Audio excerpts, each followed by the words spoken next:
America, Israel, Iran ಯುದ್ಧದ ಭೀತಿ ಈಗ ಭಾರತಕ್ಕೂ ತಟ್ಟಿದೆ. ಕಮರ್ಷಿಯಲ್ ಬಳಕೆಯ ವಾಣಿಜ್ಯ ಸಿಲಿಂಡರ್ ಏನಿದೆಯಲ್ಲ, ಈ ಸಿಲಿಂಡರ್ಗಳ ಬೆಲೆನೂ ಹೆಚ್ಚಾಗೋದ್ರ ಜೊತೆಗೆ ಸಪ್ಲೈನ್ ಕೂಡ ಬಂದಾಗಿದೆ. ಕಮರ್ಷಿಯಲ್ ಜಾಸ್ತಿ ಆಗಿದೆ, ಜೊತೆಗೆ ಡೊಮೆಸ್ಟಿಕ್ ಸಿಲಿಂಡರ್ ರೇಟ್ ಕೂಡ ಜಾಸ್ತಿ ಆಗಿದೆ. ಆದ್ರೆ ವಾಣಿಜ್ಯ ಬಳಕೆ ಮಾಡ್ತಕ್ಕಂಥ ಕಮರ್ಷಿಯಲ್ ಬೆಲೆ ಜಾಸ್ತಿ ಆಗೋದ್ರ ಜೊತೆಗೆ ಸಪ್ಲೈನ್ ಕೂಡ ಕಮ್ಮಿ ಆಗಿರ್ತಕ್ಕಂಥ ನೇರವಾಗಿ ಹೋಟೆಲ್ ಮೇಲೆ ಎಫೆಕ್ಟ್ ಅನ್ನ ಬೀಳ್ತಾ ಇದೆ. ಜೊತೆಗೆ ಗ್ರಾಹಕರ ಮೇಲೆ ಕೂಡ ಒಂದಿಷ್ಟು ಎಫೆಕ್ಟ್ ಗಳು ಕೂಡ ಜಾಸ್ತಿ ಆಗ್ತದೆ. ನಮ್ ಜೊತೆ ಇವತ್ತು ಬೆಂಗಳೂರು ಹೋಟೆಲ್ ಮಾಲಕರ ಸಂಘದ ಜಾಯಿಂಟ್ ಸೆಕ್ರೆಟರಿ ಆಗಿರ್ತಕ್ಕಂಥ ಕೃಷ್ಣರಾಜ್ ಸರ್ ನಮ್ ಜೊತೆ ಇದ್ದಾರೆ. ಬನ್ನಿ ಮಾತನಾಡ್ಸೋಣ. ಸರ್, ಇವತ್ತಿನ ಈ ಬೆಳವಣಿಗೆ ನಡೀತಿರ್ತಕ್ಕಂಥದ್ದು ಸಪ್ಲೈ ಇಲ್ಲ, ಜೊತೆಗೆ ರೇಟ್ ಕೂಡ ಹೆಚ್ಚಾಗಿರ್ತಕ್ಕಂಥ ಹೋಟೆಲ್ ಅವರಾಗಿ ನಿಮ್ಗೆ ಎಷ್ಟು ಎಫೆಕ್ಟ್ ಬೀಳ್ತಾ ಇದೆ? ನೋಡಿ, ನಮಗೆ gas supply Indian oil corporation, Bharat petroleum ಮತ್ತೆ HP ಅವರು ಕೊಡ್ತಾ ಇದ್ರು. ಈಗ ನಿನ್ನೆ ಸೋಮವಾರದಿಂದ ನಿಮಗೆ ಸಪ್ಲೈ ಕೊಡಕ್ ಆಗಲ್ಲ, ಆಲ್ರೆಡಿ ನಾವು ಸ್ಟಾಪ್ ಮಾಡಿದೀವಿ ಅಂತೇಳಿ ಡಿಸ್ಟ್ರಿಬ್ಯೂಟರ್ ಹೇಳಿದ್ರು. ಕೊನೆಗೆ ಇಂಡಿಯನ್ ಆಯಿಲ್ ಕಾರ್ಪೊರೇಷನ್ ನಮ್ಮ ಅಗರ್ವಾಲ್ ಸರ್ ಜೊತೆ ಮಾತಾಡಿದಾಗನು ಅವ್ರು ಹೇಳ್ತಾರೆ, ನಾವು ಡೊಮೆಸ್ಟಿಕ್ ಮಾತ್ರ ಪ್ರಾಮುಖ್ಯತೆ ಕೊಡ್ತಾ ಇದೀವಿ, ಕಮರ್ಷಿಯಲ್ಗೆ ನೀವು ಬೇರೆ ಆಲ್ಟರ್ನೇಟ್ ಮಾಡ್ಕೋಬೇಕು ಅನ್ನೋ ರೀತಿಯಲ್ಲಿ ಮಾತಾಡಿದ್ದಾರೆ. ನಾವು ಸಡನ್ಲಿ ಈ ರೀತಿ ಹೇಳಿದಾಗ ನಾವು ಯಾವ ರೀತಿ ಹೋಟೆಲ್ ನಡೆಸೋದು ಹೇಗೆ, ನಾವು ಯಾವ ಉದ್ಯಮವನ್ನ ಹೇಗೆ ನಡೆಸಬೇಕು ಅನ್ನೋಂತ ಒಂದು ಪ್ರಶ್ನೆ ಉದ್ಭವ ಆಗಿದೆ. ಯಾಕಂದ್ರೆ ನಮಗೊಂದು 15 ದಿವಸ ಟೈಮ್ ಕೊಟ್ಟಿದ್ರೆ ನಾವು ಬೇರೆ ಆಲ್ಟರ್ನೇಟ್ ಯಾವ್ದಾದ್ರು ಒಂದು ಮಾರ್ಗನ ಕಂಡ್ಕೊಳ್ತಾ ಇದ್ವಿ. ಈಗ ಹೇಳಿದಾಗ ನಮ್ಗೆ ಬಹಳ ಕಷ್ಟ ಆಗಿದೆ. ಇರುವಂತ ಒಂದು 5 ಸಿಲಿಂಡರ್ 4 ಸಿಲಿಂಡರ್ ಅಲ್ಲಿ ಇವತ್ತು ಒಂದ್ ದಿವಸ ರನ್ ಮಾಡ್ಬೋದು, ನಾಳೆಗೆ ಏನು ಅಂತೇಳಿ ನಾವು ಒಂಥರ ಒಂದು ಚಿಂತಾಕೃತರಾಗಿದ್ದೀವಿ ಅಂತ ಹೇಳ್ಬೋದು. ಇದ್ರ ಎಫೆಕ್ಟ್ ಬಹಳ ನೇರವಾಗಿ ತಮಗೆ ಗ್ರಾಹಕರು ಏನಂತ ರಿಯಾಕ್ಟ್ ಮಾಡ್ತಾ ಇದ್ರೆ, ಜೊತೆಗೆ ಈಗ ಇರತಕ್ಕಂತ ಸಿಲಿಂಡರ್ ಸಂಖ್ಯೆ 4-5 ಅಂತ ಹೇಳಿದ್ವಿ. ಹೆಚ್ಚುವರಿಗೆ ಏನಾದ್ರು ಬೇರೆ ಕಡೆ ಬೇಡಿಕೆ ತಗೊಳ್ತಾ ಇದ್ರೆ ಅಥವಾ ಬೇರೆ ವ್ಯವಸ್ಥೆ ಮಾಡ್ಕೊಂಡಿದ್ರ ಇಲ್ವಾ? ಇಲ್ಲ, ಬೆಳಿಗ್ಗೆಯಿಂದ ಎಲ್ಲರ ಹತ್ರನು ನಾವು ಮಾತಾಡ್ತಾ ಇದೀವಿ, ನಮ್ಮ ಪ್ರೈವೇಟ್ ಏಜೆನ್ಸಿ ಅವ್ರ ಹತ್ರ ಮಾತಾಡ್ತಾ ಇದೀವಿ. ಕೊನೆ ಪಕ್ಷ ಒಂದ್ 4-5 ಸಿಲಿಂಡರ್ ಆದ್ರೂ ಕೊಡಪ್ಪ, ನಾಳೆ ಒಂದ್ ದಿವಸ ಆದ್ರೂ ರನ್ ಆಗ್ಲಿ, ನಾಡ್ದು ಏನ್ ಮಾಡುತ್ತೆ ಸರ್ಕಾರ ನೋಡೋಣ ಅಂತೇಳಿ.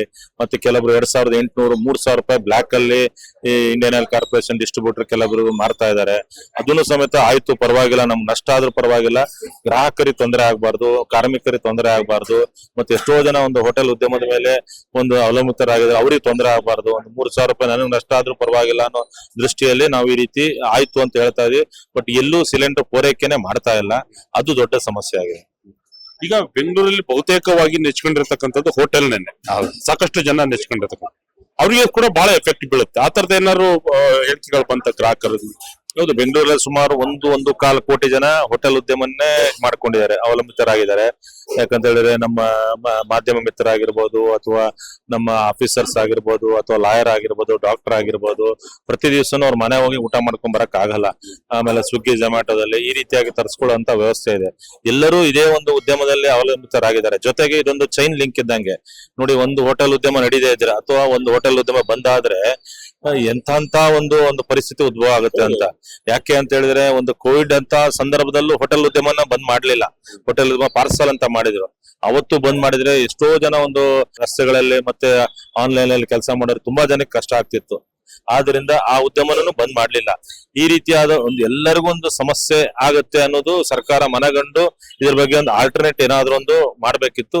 ಆದ್ರೆ ಈ ಹೋಟೆಲ್ ಉದ್ಯಮ ಬಂದ್ ಆದ್ರೆ ಒಂದು ತರಕಾರಿ ತರುವಂತ ಹಿಡಿದು ರೈತರು, ಹಾಲು ಮಾರುವಂತ ಒಂದು ರೈತರು, ಮತ್ತೆ ಈ ಬೇಳೆ ದವಸ ಧಾನ್ಯ ಎಲ್ಲದೂ ಸ್ಟಾಪ್ ಆಗ್ಬಿಡುತ್ತೆ ಅಂತ ಹೇಳ್ಬೋದು. ಯಾಕಂತ ಹೇಳಿದ್ರೆ ಅಷ್ಟು ಒಂದು ಡಿಪೆಂಡ್ ಆಗಿದೆ ಹೋಟೆಲ್ ಉದ್ಯಮದ ಒಂದು ಚೈನ್ ಲಿಂಕ್ ಇದೆ ಅಂತ ಹೇಳ್ಬೋದು. ಸರ್, ಇದು ಸರ್ಕಾರಕ್ಕೆ ಯಾವ ರೀತಿಯಾಗಿ ಮನವಿ ಏನಾದ್ರು ಹೋಗಿದ್ಯಾ? ತಮ್ಮ ನಿರ್ಧಾರ ಏನಾಗುತ್ತೆ? ಯಾಕೆಂತ ಹೇಳಿದ್ರೆ ನಾಳೆಯಿಂದ ಹೋಟೆಲ್ ಇಲ್ಲ ಅಂದ್ರೆ ಸಾಕಷ್ಟು ಆತಂಕ ಆಗ್ಬಿಡುತ್ತೆ. ಹಾಗಾಗಿ ಇದಕ್ಕೆ ಪರ್ಯಾಯ ಮಾಡ್ಲಿಕ್ಕೆ ಏನಾದ್ರು ಸರ್ಕಾರದ ಮೊರೆ ಹೋಗಿದ್ದೀರಾ ಏನು? ನೋಡಿ, ನಾವು ಸರ್ಕಾರ ಹತ್ರನೇ ಈಗ ಮೊರೆ ಹೋಗ್ಬೇಕು, ಬಿಟ್ರೆ ಬೇರೆ ನಮ್ಮ ಹತ್ರ ಯಾವುದೇ ಆಪ್ಷನ್ಗಳಿಲ್ಲ. ಕೇಂದ್ರ ಸರ್ಕಾರಕ್ಕೂ ಇವತ್ತು ನಮ್ಮ MP ಗಳಿಗೆ ಹೇಳಿದೀವಿ, ಅವರು ಇವತ್ತು ಮಾತಾಡ್ತೀನಿ ಅಂತ ಹೇಳಿದ್ದಾರೆ. ಆಮೇಲೆ ರಾಜ್ಯ ಸರ್ಕಾರಕ್ಕೂ ಕೆಲವು ಮಂತ್ರಿಗಳಿಂದ ಅವರಿಗೆಲ್ಲ ಒಂದು ಒತ್ತಡ ಹಾಕಿದೀವಿ, ಅವರೆಲ್ಲರೂ ಮಾತಾಡ್ತೀನಿ ಅಂತ ಹೇಳಿದ್ದಾರೆ. ಬಟ್ ಅದನ್ನ ಎಷ್ಟು ಮಟ್ಟಿಗೆ ಇದು ಸಾಧ್ಯವಾಗುತ್ತೋ ನಮಗೆ ಈವರೆಗೂ ಯಾವುದೇ ಒಂದು ಮೆಸೇಜ್ ಇಲ್ಲ. ಬಟ್ ಇದ್ರ ಬಗ್ಗೆ ಹರಿಸ್ಬೇಕಾದ್ರೆ ಇಷ್ಟು ಜನಕ್ಕೆ ಸಮಸ್ಯೆ ಆಗುತ್ತೆ ಅಂದಾಗ ಸರ್ಕಾರವೇ ನಮ್ಮ ಹತ್ರ ಬಂದ್ಬಿಟ್ಟು ಏನಾಗ್ಬೇಕು, ನಮ್ ಕಡೆಯಿಂದ ಏನಾಗ್ಬೇಕು, ಯಾವ ರೀತಿ ಸಾಲ್ವೇಷನ್ ಮಾಡಬೇಕು, ಅಥವಾ ಈಗ 5 ಸಿಲಿಂಡರ್ ಕೊಡೋರು 3 ಸಿಲಿಂಡರ್ ಕೊಟ್ಟು ಒಂದಿಷ್ಟು ಐಟಮ್ಗಳನ್ನ ಕಡಿಮೆ ಮಾಡಿ, ಒಂದಿಷ್ಟು ಐಟಮ್ಗಳನ್ನ ಕಡಿಮೆ ಮಾಡಿ ನಡೆಸಬಹುದಾ ಅಂತ ಒಂದು ಚರ್ಚೆ ಮಾಡ್ಬೇಕಿತ್ತು. ಬಟ್ ಯಾರಿಗೂ ಆ ಒಂದು ಆಸಕ್ತಿನೂ ಇಲ್ಲ, ಆ ರೀತಿಯಾದ ಯಾವುದೇ ಒಂದು ಹುಮ್ಮಸ್ಸು ಅಥವಾ ಇನ್ನೊಂದು ಏನು ತೋರಿಸ್ತಾ ಇಲ್ಲ ಅಂತಾನೆ ಹೇಳ್ಬೋದು. ಬೆಲೆ ಹೆಚ್ಚಳ ಒಂದು ಕಡೆ ಆಗಿದೆ, ಸಪ್ಲೈ ಒಂದು ಕಡೆ ಇಲ್ಲ ಅನ್ನೋ ಜೊತೆಗೆ ಬೆಲೆ ಹೆಚ್ಚಳ, ಅದ್ರಲ್ಲೂ ಕೂಡ 115 ರೂಪಾಯಿ ಏಕೈಕಿಯಾಗಿ ಏರಿಕೆ ಮಾಡಿರ್ತಕ್ಕಂಥದ್ದು ಎಷ್ಟು ಎಫೆಕ್ಟ್ ಆಗುತ್ತೆ ಅಂತ? ನಮಗೆ ಈ ಬೆಲೆ ಹೆಚ್ಚಳ ಅನ್ನೋದು ಸಾಮಾನ್ಯವಾಗಿ ಸರ್ಕಾರದಿಂದ ಯಾವಾಗ್ಲೂ ಬರೆ ಬರ್ತಾ ಇರುತ್ತೆ. ಆ ಬರೆ ಬಗ್ಗೆ ನಾವೆಲ್ಲೂ ಯೋಚನೆ ಮಾಡಿಲ್ಲ. ಯಾವತ್ತೋ ಒಂದ್ ದಿವಸ ನಿಮಗೆ ನಮ್ಗೆ ತುಂಬಾ ಅನಿವಾರ್ಯತೆ ಇದ್ದಾಗ ಮಾತ್ರ ನಾವು 1 ರೂಪಾಯಿ 2 ರೂಪಾಯಿ 5 ರೂಪಾಯಿ ಜಾಸ್ತಿ ಮಾಡ್ತೀವಿ. ಬಿಟ್ರೆ ಸರ್ಕಾರಗಳು ಪ್ರತಿ ವರ್ಷ ಪ್ರತಿ 3 ತಿಂಗಳಿಗೆ ಒಂದ್ಸಲಿ 6 ತಿಂಗಳಿಗೆ ಒಂದ್ಸಲಿ ಈ ರೀತಿಯಾದ ಎಲ್ಲಾ ಬೆಲೆ ವೇರಿಯೇಷನ್ ಇರುತ್ತೆ. ಅದ್ರ ಬಗ್ಗೆ ನಾವೇನು ಯೋಚನೆ ಮಾಡಿಲ್ಲ. ಬಟ್ ಈಗ ನಮ್ಗೆ ಬೇಕಾಗಿರೋದು ಗ್ಯಾಸ್. 115 ಅಲ್ಲ 2,800 ಕೊಟ್ಟು ನಾವು ಗ್ಯಾಸ್ ಕೊಡಿ ಅಂತ ಕೇಳ್ತಾ ಇದೀವಿ, ಗ್ಯಾಸ್ ಸಿಗ್ತಾ ಇಲ್ಲ. ಅಂತ ಒಂದು ಪರಿಸ್ಥಿತಿ ಉದ್ಭವ ಆಗಿದೆ ಅಂತ ಹೇಳ್ಬೋದು. ಸರ್, ಇದು ಯುದ್ಧದ ಪರಿಣಾಮ ಈ ರೀತಿ ಆಗಿದೆ ಅಂತೀರಾ ಅಥವಾ ಬೇರೆ ಕಾರಣ ಏನಾದ್ರು ಹೇಳ್ತೀವಿ? ನಿಮ್ಗೆ ಏನಾದ್ರು ಗೊತ್ತಿರೋ ಪ್ರಕಾರವಾಗಿ? ಏನು ಈ ಸರ್ಕಾರನೇ ಹೇಳ್ಬೇಕಾಗತ್ತೆ. ನಾವು ಒಂದು ಉದ್ಯಮ ನಡೆಸಬೇಕಾದ್ರೆ ಇಲ್ಲಿಯ ಒಂದು ವ್ಯವಸ್ಥೆಗಳಲ್ಲಿ ಇರ್ತೀವಿ, ಯಾವ ರೀತಿ ಈ ಯುದ್ಧದಿಂದ ಅಂತ ಹೇಳ್ತಾ ಇದ್ದಾರೆ. ಬಟ್ ನಮ್ಮ ಮಂತ್ರಿಗಳು, ಕೇಂದ್ರ ಮಂತ್ರಿಗಳು ಹೇಳ್ತಾರೆ 60 ದಿವಸ ಆಗುವಷ್ಟು ನಮ್ಮ ಹತ್ರ ಸ್ಟಾಕ್ ಇದೆ ಅಂತ ಹೇಳ್ತಾರೆ. ಬಟ್ ಅವ್ರು ಹೇಳೋದು, ಅವ್ರು ಮಾತಾಡೋ ರೀತಿಗೂ ನೀತಿಗೂ ಯಾವ್ದಕ್ಕೂ ನಮಗೆ ಅದು ಅಜಗಜಾಂತರ ಅನಿಸ್ತಾ ಇದೆ. ಬಟ್ ಅವರೇ ಅದಕ್ಕೆ ಉತ್ತರ ಕೊಡಬೇಕು. ಯಾರು ನಮ್ಮ ಸರ್ಕಾರ ನಡೆಸ್ತಾ ಇದಾರೋ ಅವರೇ ಅದಕ್ಕೆ ಉತ್ತರ ಕೊಡಬೇಕು. ನಮ್ಮ ಹೋರಾಟ ಅಂದ್ರೆ ಯಾರ ವಿರುದ್ಧವಾಗಿ ಏನಾದ್ರು ಇದೆಯಾ? ಯಾವ ರೀತಿಯಾಗಿ ಹೋರಾಟಗಳಿದೆ? ಇಲ್ಲ, ನಮ್ಗೆ ಯಾವುದೇ, ನಾವು ಒಂದು ಬಿಸ್ನೆಸ್ ಮ್ಯಾನ್, ನಾವು ಯಾವ ವಿರುದ್ಧ ಪರ ಹೋರಾಟ ಮಾಡಕ್ ಆಗಲ್ಲ. ನಮ್ಮ ಸಮಸ್ಯೆಯನ್ನ ಸರ್ಕಾರದ ಬಳಿ ಹೇಳ್ತೀವಿ. ಅದು ಯಾವುದೇ ಸರ್ಕಾರ ಇರಲಿ, ಸರ್ಕಾರದಲ್ಲಿ ನಾವು ಮನವಿ ಸಲ್ಲಿಸ್ತೀವಿ. ಕೇಂದ್ರ ಸರ್ಕಾರ, ರಾಜ್ಯ ಸರ್ಕಾರ, ಪ್ರತಿ ಬಾರಿಯೂ ನಾವು ಎಲ್ಲಾ ಇದ್ರಲ್ಲೂ ನಾವು ಮನವಿ ಸಲ್ಲಿಸ್ತೀವಿ. ಅದಕ್ಕೆ ಅವ್ರು ಎಷ್ಟು ಸ್ಪಂದನೆ ಮಾಡ್ತಾರೆ ಅನ್ನೋದು ಇಂಪಾರ್ಟೆಂಟ್. ಸ್ಪಂದನೆ ಮಾಡಿದ್ರೆ ಅವ್ರು ಅಭಿನಂದನೆ ಸಲ್ಲಿಸ್ತೀವಿ. ಸ್ಪಂದನೆ ಮಾಡದೇ ಇದ್ರೆ ಮತ್ತೊಮ್ಮೆ ಅವ್ರನ್ನ ಇದೇ ರೀತಿ ಬೇಡಿಕೆ ಇಡ್ತಾ ಇರ್ತೀವಿ. ಈ ಕ್ಷಣದವರೆಗೂ ಕೂಡ ಯಾವುದೇ ರೀತಿಯಾದಂತಹ ರಿಯಾಕ್ಟ್ ಗಳು ಬಂದಿಲ್ಲ ಸರ್ಕಾರದಿಂದ? ಇಲ್ಲ, ಭರವಸೆ ಕೊಡ್ತಾ ಇದಾರೆ, ಮಾತಾಡ್ತಾ ಇದ್ದೀನಿ, ಸಾಲ್ವ್ ಮಾಡ್ತೀನಿ ಅಂತ.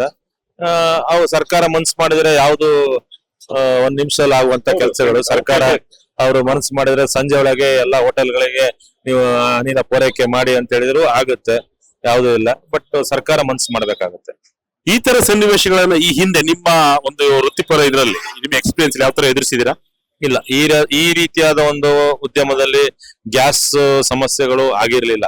ಯಾವ್ದೋ ಒಂದು ದಿವಸ ಆಗ್ತಾ ಇತ್ತು, ಇಮಿಡಿಯೇಟ್ಲಿ ಬೇರೆ ಬೇರೆ ಯಾರಾದ್ರೂ ಒಂದು ಹೋಟೆಲ್ಗಳಿಂದ ತರಿಸ್ಕೊಂಡು ಮಾಡ್ತಾ ಇತ್ತು. ಬಟ್ ಇಡೀ ಥ್ರೂಔಟ್ ಕರ್ನಾಟಕದಲ್ಲಿ ಇದೆ ಅಂತ ನನಗೆ ಅನಿಸ್ತಾ ಇದೆ. ನಮ್ಮ ಬೇರೆ ಬೇರೆ ಹೋಟೆಲ್ನವರೆಲ್ಲ ಈಗ ಫೋನ್ ಮಾಡಿ ಹೇಳ್ತಾ ಇದಾರೆ ಅಂತ ನೋಡಿದ್ರೆ ಎಲ್ಲರಿಗೂ ಈ ಸಮಸ್ಯೆಗಳಿದೆ ಥ್ರೂಔಟ್ ಕರ್ನಾಟಕ.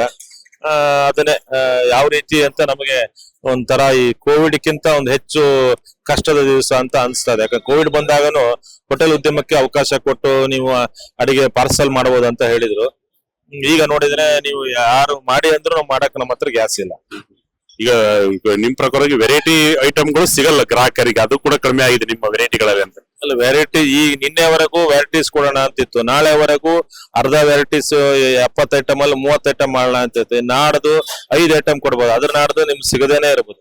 ಹೋಟ್ಲಲ್ಲಿ ಕ್ಲೋಸ್ ಮಾಡುವಂತ ಪರಿಸ್ಥಿತಿನೇ ಇಡೀ ಕರ್ನಾಟಕದಲ್ಲಿ ಉದ್ಭವ ಆಗಿದೆ ಅಂತ ಹೇಳ್ಬೋದು. ಮಾಲೀಕರ ಸಂಘದ ಅಧ್ಯಕ್ಷರು ಹೇಳ್ತಾರೆ ಅಂತ ಈ ವಿಚಾರಕ್ಕೆ ಸಂಬಂಧಪಟ್ಟ?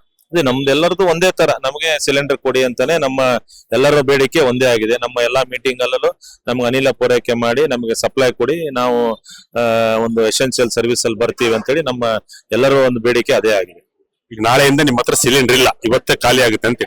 ಹೌದೌದು, ನಮ್ಗೆ ಖಾಲಿ ಆಗಿದೆ. ಇನ್ನೇನಾದ್ರು ಸಂಜೆ ಕೊಟ್ರೆ ನಾವು ಅದ್ರ ಬಗ್ಗೆ ಯೋಚನೆ ಮಾಡಬೇಕು. ಗ್ರಾಹಕರು ಏನಾದ್ರು ರಿಯಾಕ್ಟ್ ಮಾಡ್ತಾ ಇದ್ರ ಈ ವಿಚಾರ? ಇಲ್ಲ, ಯಾರಿಗೂ ಈ ನಿನ್ನೆಯಿಂದ ಮಾಧ್ಯಮ ಹೋಟೆಲ್ ಬಂದ್ ಅನ್ನೋ ಲೆಕ್ಕಾಚಾರದಲ್ಲಿ ಮಾತುಕತೆ ನಡೀತೈತೆ. ಹೋಟೆಲ್ ಬಂದ್ ಮಾಡ್ಬಿಡ್ತಾರಂತೆ, ರೇಟ್ ಜಾಸ್ತಿ ಆಗಿದೆ ಅಂತ ಹೇಳಿ. ಆದ್ರೆ ಬಂದಲ್ಲ, ಇದು ಆಟೋಮೆಟಿಕ್ ಬಂದ್ ಆಗುತ್ತೆ ಅಂತ ಅಲ್ಲ. ಇದು ಯಾವುದೇ ರೀತಿಯಾದ ಬಂದ್ ಕರೆ ಅಲ್ಲ, ಯಾವುದೇ ರೀತಿಯಾದ ಬಂದ್ ಅಲ್ಲ. ಆಟೋಮೆಟಿಕ್ಲಿ ನಿಮ್ಗೆ ಗ್ಯಾಸ್ ಇಲ್ಲ ಅಂದ್ರೆ ನಮ್ಮ ಬೇರೆ ಯಾವುದೇ ಆಪ್ಷನ್ಗಳು ನಮ್ಮ ಹತ್ರ ಇಲ್ಲ. ಆದ್ರಿಂದ ಒಂದೊಂದೇ ಹೋಟೆಲ್ಗಳು ಕ್ಲೋಸ್ ಆಗುವಂತ ಪರಿಸ್ಥಿತಿ ಉದ್ಭವ ಆಗುತ್ತೆ. ಇದಿಷ್ಟು ಹೋಟೆಲ್ ಮಾಲೀಕರ ಮಾತು. ಅಂದ್ರೆ ಇಲ್ಲಿ ಇರಾನ್ ಯುದ್ಧ ಅದ್ರ ಜೊತೆಗೆ ಅಲ್ಲಿ ನಡೆಸಿರ್ತಕ್ಕಂಥ ಬೆಳವಣಿಗೆಗಳು ಒಂದ್ ಕಡೆ ಆದ್ರೆ, ಕೇಂದ್ರ ಸರ್ಕಾರ ಅಥವಾ ರಾಜ್ಯ ಸರ್ಕಾರ ಮನಸ್ಸು ಮಾಡಿದ್ರೆ ಕ್ಷಣ ಮಾತ್ರದಲ್ಲಿ ಒಂದಿಷ್ಟು ವೇರಿಯೇಷನ್ ಗಳನ್ನ ಮಾಡಿ ಒಂದು ಸಿಲಿಂಡರ್ ಗಳನ್ನ ಸಪ್ಲೈ ಮಾಡ್ಲಿಕ್ಕೆ ಒಂದು ಅವಕಾಶವನ್ನು ಕೊಡಬಹುದು ಅಂತ ಹೇಳಿ ಹೋಟೆಲ್ ಮಾಲೀಕರು ಹೇಳಿರುವಂತದ್ದು. ಕ್ಯಾಮರಾ ಪರ್ಸನ್ ಪ್ರಿಮೇಶ್ ಜೊತೆ ಶಂಕರ್ ನಗೆತ್ತರು, ವಿಜಯ ಕಂಡ್ಕೋಬೆ, ಬೆಂಗಳೂರು.